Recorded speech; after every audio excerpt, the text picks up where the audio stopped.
Is Bears head coach Matt Eberflus even worse than we thought? Like, is he actually even worse than the way we've been talking about him recently? I think he might be. I dive into some numbers next here on Chicago Bears Now.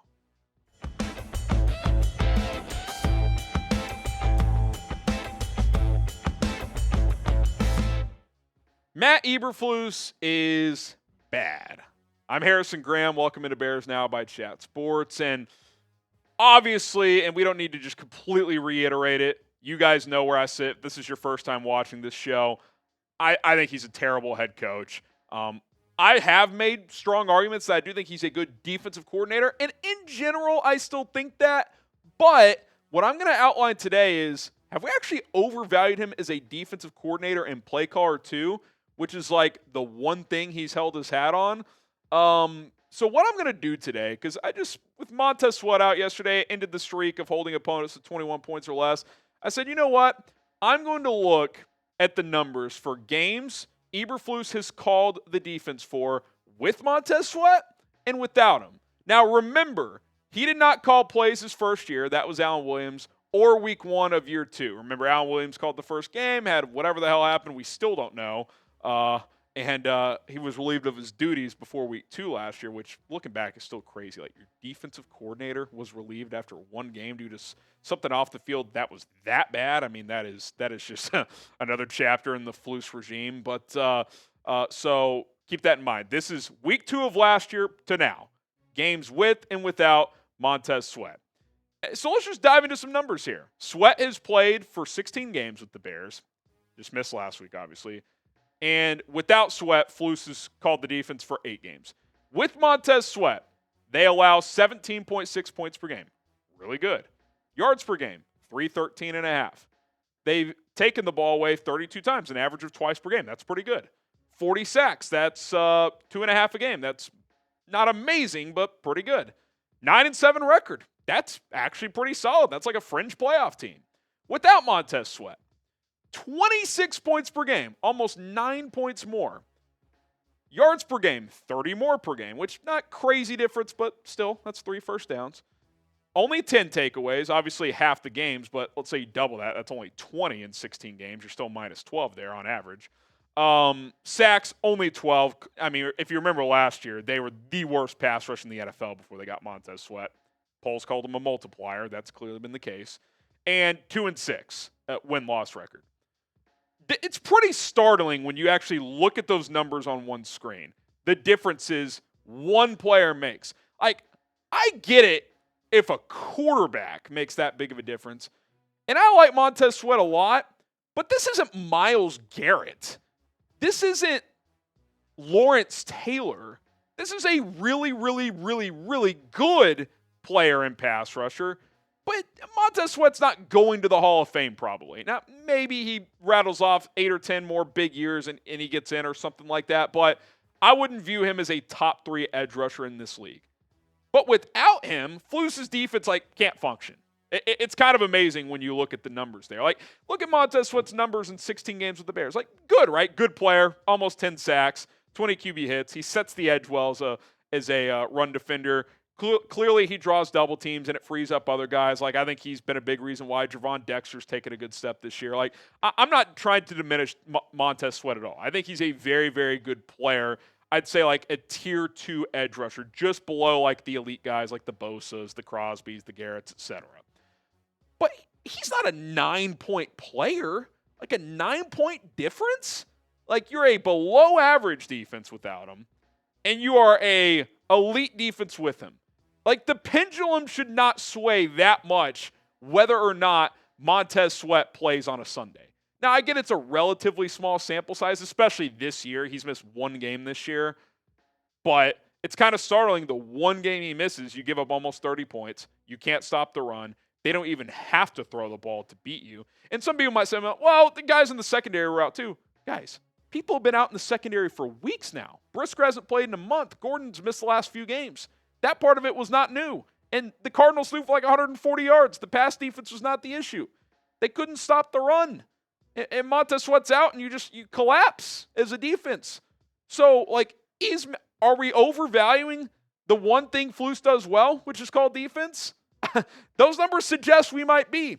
So sound off in the comments. Just say whatever comes to mind when it comes to Flus. It could be related to what I'm talking about. It could be anything. Just sound off, vent in the comments below. I just want to hear from you guys where you're at with this team, where you're at with this head coach and defensive play caller. Lots more to discuss when it comes to Matt Eberflus and his defense. But first, do want to show some love to our sponsor, Prize Picks. Go to prizepicks.com/CLNS. Use the code CLNS to get a $50 bonus when you play for the first time for just $5. So again, play for $5, get a $50 bonus straight into your account. I love Prize Picks because I'm playing on a daily basis. Different sports are available, not just football. And I've been a fantasy football player for a long time, and I still dabble in a couple leagues here and there. But injuries, bad draft luck, it's a lot of a crapshoot.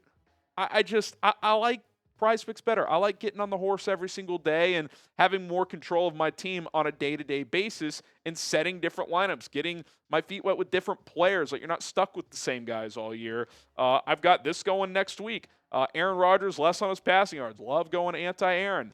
Marvin Harrison Jr. going to take more on his receiving yards. 5 to win 15. But again, if you're a new customer, if you play for $5, whether you win or lose, you're going to get a $50 bonus straight into your account. Prize Picks is available in more than 30 states, and 10 million users and counting are playing in North America. Check out Prize Picks today. prizepicks.com/CLNS. Use the code CLNS to get that $50 bonus.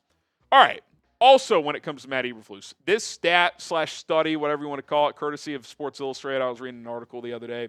Matt Eberflus has given up 23 leads dating back to when he was running the defense in Indianapolis. Now, the data was a little skewed. It also includes Allen Williams' season calling the plays in 2022. So the number is a little watery. Like, these aren't 23 like fourth quarter like final minute leads necessarily, but most of them are second half leads that he's given up.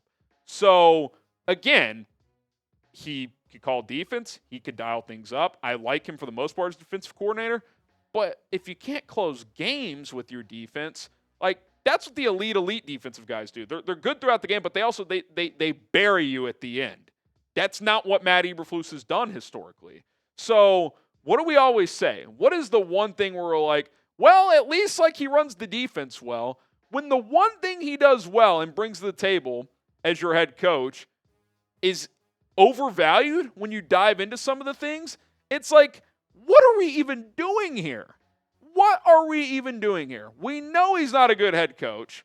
And now when you really dive into it, we're overvaluing him as a defensive play caller and coordinator.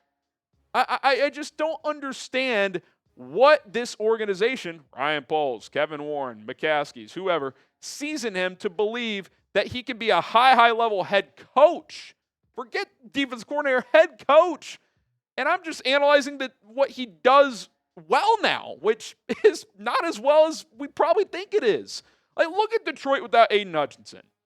As soon as he goes down, it's like, oh, they could fall apart. Defense has been great. And that's an offensive first team. Now, I think come playoff time, they're going to miss a guy like that. I think they need to trade for a pass rusher. I get all of that. They just completely shut down Jordan Love in Green Bay yesterday on the road in Green Bay. Just shut him down. No problem. Like, that's a damn good win without your best defensive player and defensive lineman by far. Montez Sweat goes down and misses a game against Arizona. You can't stop Amari DiMercato? You're giving up 215 yards rushing and 3 touchdowns on the ground. Kyler Murray doesn't even have to throw. It's Arizona. They're average. And don't say it's on the road. 80% of that fans in that stadium were Bears fans. It was a home game, basically. It's just a joke. It's a joke. And again, if the one thing you do well is overrated and overvalued, then what do you bring to the table as this team's head coach for 2.5 years in? I'm trying to understand Ryan Poles. I'm trying to understand Kevin Warren. Why is he here? Give me a tangible reason. Not, oh, I see this guy every day and the leadership and the poise he brings. Like, a real reason that we could point to from a data standpoint. Because I can't point to anything. I really, really can't. Subscribe to the channel. Thank you guys so much for helping us cross 107,000 subscribers here on Chicago Bears Now. We're going to bring you videos every single day, all year long. That's what we do during the season, off season, dead times of the year, June, July. We got you covered. Hit that sub button. And let's get back to this, which is something we've talked about. The list of starting quarterbacks Matt Eberflus has beaten just as the Bears head coach. And some of these were in 2022, obviously Allen Williams. Trey Lance, third stringer in Dallas now. Davis Mills, backup in Houston now. Mac Jones, backup in Jacksonville now. Sam Howell, backup in Seattle now. Brian Hoyer, out of the league. Bryce Young, benched as a number 1 pick, back in the starting lineup because Andy Dalton got in a car accident, but clearly is not good. Josh Dobbs, backup in San Francisco. Jared Goff, good win. I've said it a lot. That's probably Flus's best win. Kyler Murray was coming off that ACL. Arizona wasn't very good, but okay, like at least he's a good starter, but you just lost to Kyler Murray. Taylor Heineke, is he a backup or a third stringer? Did the Chargers get him? I can't even remember now. He's not any good. I think he's with the Chargers now. Will Levis, who's horrible, backup at Tennessee now, although he's hurt. Maybe he'll play again. Who cares? We know he's a backup. Stafford, again, good quarterback, but their whole team was hurt. No Puka, no Kupp, 3 starting offensive linemen down. Like, cool, you beat them by 6 points at home. Andy Dalton, I don't want to say career backup for the last 5 or 6 years. And Trevor Lawrence, who's a starter and just got paid, but is kind of playing like a fringe starter right now.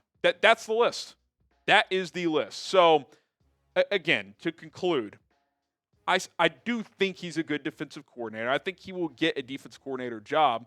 But I've said it for a while. He's your head coach.